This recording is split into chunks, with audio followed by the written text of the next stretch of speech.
the other day. My husband received a birthday card wishing him happy 60th birthday. Oh, I've given it away now. From our local member, our local politician. And he was accurate. It was that week or that day.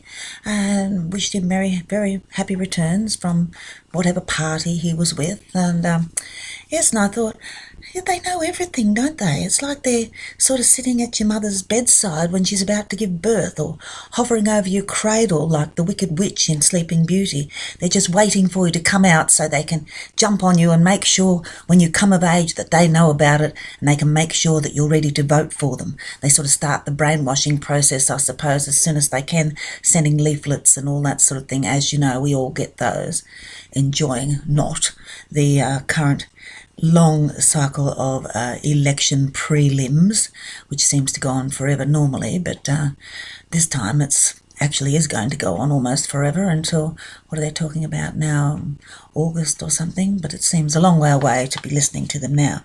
But anyway, speaking of politicians, have you ever noticed that any time anybody's speaking on television, any politician that is, there's somebody in the background going,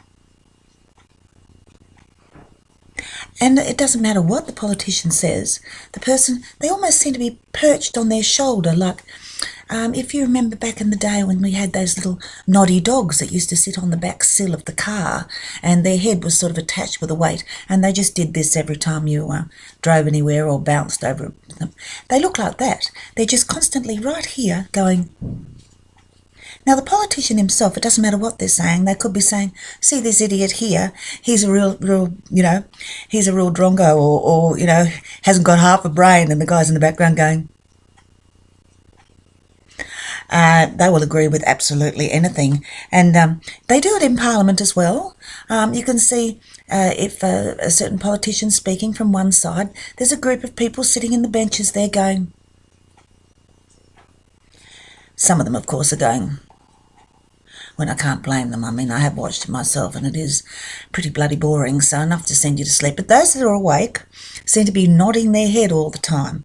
I mean, in years to come, we'll be paying for RSI, repetitive strain injury, for all those yes men and yes women who stand behind their elected official or sit across on the benches nodding their heads constantly. They'll end up with a pain in the neck, and guess who'll pay for it? Well, they are a pain in the neck to watch and listen to, but they'll end up with a literal pain in the neck, and guess who's going to pay for it? We are.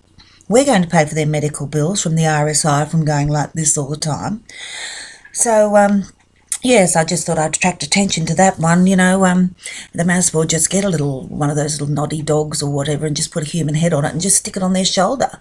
It could be there all the time. You could save a lot of time and quite a lot of money in the yes men having to make an appearance. They don't need to be there at all. They just need their head and doing the nodding.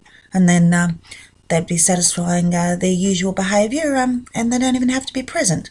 So there's a little money-saving idea, and it might save us a lot down in the long run, instead of having to claim for sore necks and repetitive strain injury from this constant nodding. Anyway, see you next Wednesday.